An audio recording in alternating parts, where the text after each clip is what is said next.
ஒரு கார்த்திகை மாத கருக்கிருட்டு. செங்கல்பட்டிலிருந்து படப்பிடிப்பை முடித்துக்கொண்டு எம்ஜிஆர் அவர்கள் நடுநிசி 12 மணி வாக்கில் காரில் வந்து கொண்டிருக்கிறார். கண் விழித்தவாறே தனது காரில் எம்ஜிஆர் அவர்கள் வந்து கொண்டிருந்த பொழுது வழியில் போலீஸ் உடையில் நின்ற ஒருவரை பார்க்கிறார். எம்ஜிஆர் அவர்களின் கார் அவரை கடந்து செல்கின்ற போது எம்ஜிஆர் அவர்களின் நெஞ்சில் பொறி தட்டுகிறது. ஆள் நடமாட்டமே இல்லாத இந்த அர்த்த ராத்திரியில் அந்த போலீஸ்காரர் பஸ்ஸுக்காக காத்து நிற்கிறார் என்பதை எம்ஜிஆர் அவர்கள் புரிந்து கொள்கிறார். உடனே தனது டிரைவரிடம் காரை நிறுத்த சொல்கிறார் எம்ஜிஆர். கார் பின்னோக்கி வருகிறது. போலீஸ்காரரின் அருகில் காரை நிறுத்தி கதவை திறந்து ஏறுங்கள், எங்கே போக வேண்டும் என்கிறார் எம்ஜிஆர். பரவாயில்லை, நான் பஸ்ஸிலே வந்து விடுகிறேன் என்கிறார் அந்த போலீஸ்காரர். நேரமாகிவிட்டது, இனி இந்த ரூட்டில் பஸ் கிடையாது, ஏறிக்கொள்ளுங்கள் என்று எம்ஜிஆர் அவர்கள் வலுக்கட்டாயம் செய்ய போலீஸ்காரர் வேண்டா வெறுப்பாக ஏறுகிறார். காரின் உள்ளே லைட் போட்டு சாப்பிட்டீங்களா என்று கேட்டுக்கொண்டே தனது சீட்டுக்கு பின்னால் இருந்த பிஸ்கெட் பழங்களை எடுத்து கொடுக்கிறார் எம்ஜிஆர். இப்படி ஓசியில் பயணம் செய்வதே எனக்கு உடன்பாடில்லை. இன்னும் நீங்கள் உண்ண சொல்லி வேறு என்னை இழிவுபடுத்தாதீர்கள் என்று போலீஸ்காரர் மறுக்கிறார். எம்ஜிஆர் அவர்கள் பூரிக்கிறார். இருப்பவனிலிருந்து இல்லாதவன் வரை படித்து பதவியில் இருக்கும் எத்தனையோ பேர் எனக்கு அது வேண்டும் இது வேண்டும் என்று எம்ஜிஆர் அவர்களிடம் வேண்டியதை பெற்று செல்கிறார்கள். ஆனால் சாதாரண பொறுப்பில் இருக்கும் இந்த போலீஸ்காரரின் நேர்மை எம்ஜிஆர் அவர்களை மெய்சிலிர்க்க வைத்துவிட்டது. எம்ஜிஆர் அவர்களின் கார் கத தூரத்தில் வந்து கொண்டிருந்தாலும் காரின் நிறத்தையும் ஒளியையும் மனம் கமலும் ஓடிக்கான் வாசனையையும் வைத்து இது எம்ஜிஆர் அவர்களின் கார் என்றும் கார் சென்ற தடத்தை தொட்டு வணங்குகின்ற அளவுக்கு புகழுடன் திகழ்ந்த நேரம் அது. அரை மணி நேரம் கார் சென்று கொண்டிருக்கிறது. ஆனால் அதுவரை எம்ஜிஆர் அவர்களை பற்றி பெரிதாக போற்றி புகழ்ந்து பேசாமல் அந்த போலீஸ்காரர் வந்ததே புரட்சித் தலைவர் எம்ஜிஆர் அவர்களுக்கு அந்த போலீஸ்காரர் மீது மரியாதையை கூடுதலாக்கியது. நான் தான் எம்ஜிஆர் என்கிறார் எம்ஜிஆர். கேள்விப்பட்டிருக்கிறேன் என்கிறார் அந்த போலீஸ்காரர். பொன்மனச்செம்மல் எம்ஜிஆர் அவர்களின் முகத்தில் கோபம் இல்லை, பதிலுக்கு பொன்முறுவல் மலர்கிறது. என் படங்களை பார்த்து இருக்கிறீர்களா என்று கேட்கிறார் எம்ஜிஆர். நான் சினிமாவே பார்ப்பதில்லை என்கிறார் அந்த போலீஸ்காரர். புரட்சித் தலைவர் எம்ஜிஆர் அவர்கள் இன்னும் பிரமிக்கிறார்.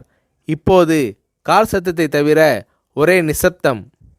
போலீஸ்காரர் தனது வீட்டிற்கு 1/2 கிலோமீட்டர் தூரத்திற்கு முன்பே காரை நிறுத்த சொல்லி இங்கேயே இறங்கிக் கொள்கிறேன் என்கிறார். ஏன், நீங்கள் குறிப்பிட்ட அந்த விலாசம் இன்னும் 1/2 கிலோமீட்டர் தூரம் இருக்கிறதே என்கிறார் எம்ஜிஆர். சாதாரண போலீஸ் உத்தியோகத்தில் இருக்கும் நான் காரில் வந்து இறங்கினால் என் வீட்டிற்கு அருகில் உள்ளவர்கள் என்னை தவறாக நினைத்து கொள்வார்கள். இதுவரை இப்படி நான் யார் காரிலும் ஓசியில் வந்து பழக்கமில்லை. நீங்கள் இவ்வளவு தூரம் செய்த உதவிக்கு நன்றி என்கிறார் அந்த போலீஸ்காரர். புரட்சித் தலைவர் எம்ஜிஆர் அவர்கள் அதற்கு மேல் எதுவும் பேசவில்லை. அவர் எந்த போலீஸ் ஸ்டேஷனில் பணிபுரிகிறார் என்பதை மட்டும் கேட்டு தெரிந்து கொண்டு கிளம்புகிறார்.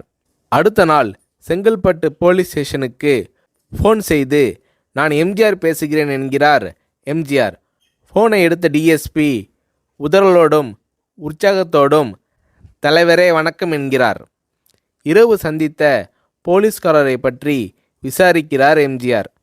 அந்த டிஎஸ்பி சொல்கிறார், நீங்கள் குறிப்பிடும் அவர் இன்று விடுப்பில் இருக்கிறார். அவர் கையூட்டு வாங்காதவர், கடமை தவறாதவர். காவல்துறையின் நேர்மைக்கு இவரே இலக்கணம். வெற்றிலை பாக்கு, பீடி, சிகரெட் போன்ற போதை வஸ்துக்கள், நாடகம், சினிமா போன்ற பொழுதுபோக்கு அம்சங்களையெல்லாம் இவர் அறியாதவர். கல்யாண வயதில் உள்ள 3 பெண்களையும் கரை சேர்க்க முடியாமல் கஷ்டத்தில் இருக்கிறார் என்கின்ற விபரம் டிஎஸ்பியால் எம்ஜிஆர் அவர்களுக்கு சொல்லப்படுகிறது. அவரை நாளை என் தோட்டத்திற்கு வர சொல்லுங்கள் என்கிறார் எம்ஜிஆர். கேட்டுக்கொண்ட டிஎஸ்பி உங்களோடு ஃபோனில் ஆளுக்கு ஒரு வார்த்தை பேச இன்ஸ்பெக்டர், சப் இன்ஸ்பெக்டர் உட்பட எல்லோரும் ஆசைப்படுகிறார்கள். ஃபோனை அவர்களிடம் கொடுக்கலாமா என்கிறார். எம்ஜிஆர் அவர்கள் கொடுங்கள் என்கிறார். பேசுகிறார். அந்த போலீஸ் ஸ்டேஷனே புண்ணியம் பெற்றதாக மகிழ்ச்சி அடைகிறார்கள் அந்த போலீஸ்காரர்கள். மறுநாள் அந்த போலீஸ்காரர் ராமவரம் தோட்டத்திற்கு அழைத்து வரப்படுகிறார். அவரிடம் பேப்பரில் மடித்த பெரிய பணக்கட்டை கொடுத்து, இதை வைத்து உங்கள் பெண்களின் கல்யாணத்தை நடத்துங்கள் என்கிறார் எம்ஜிஆர். போலீஸ்காரர் மறுக்கிறார். நான் ஏதாவது உங்களிடம் காரியமாற்ற சொல்லி அதற்காக கொடுத்தால் அது தவறு. என்னால் ஆக வேண்டியது உங்களுக்கும், உங்களால் ஆக வேண்டியது எனக்கும் எதுவும் இல்லை. நான் உங்கள் கூட பிறந்த ஒரு சகோதரனாக நினைத்து கொடுக்கிறேன், பெற்றுக்கொள்ளுங்கள் என்று சொன்ன பிறகு கேட்டும் கூட கிள்ளி கொடுக்காத கனவான்கள் வாழும் இந்த உலகில் ரோட்டில் நின்றவனை அழைத்து சென்று அள்ளி கொடுத்த எம்ஜிஆர் அவர்களின் கருணையில் நெகிழ்ந்து போய் பெற்றுக்கொள்கிறார் அந்த போலீஸ்காரர். பிறகு ஒரு தேதியில் புரட்சித் தலைவர் எம்ஜிஆர் அவர்களே சென்று அந்த போலீஸ்காரரின் 3 பெண்களின் திருமணத்தையும் நடத்தி வைத்து வாழ்த்தி இருக்கிறார்.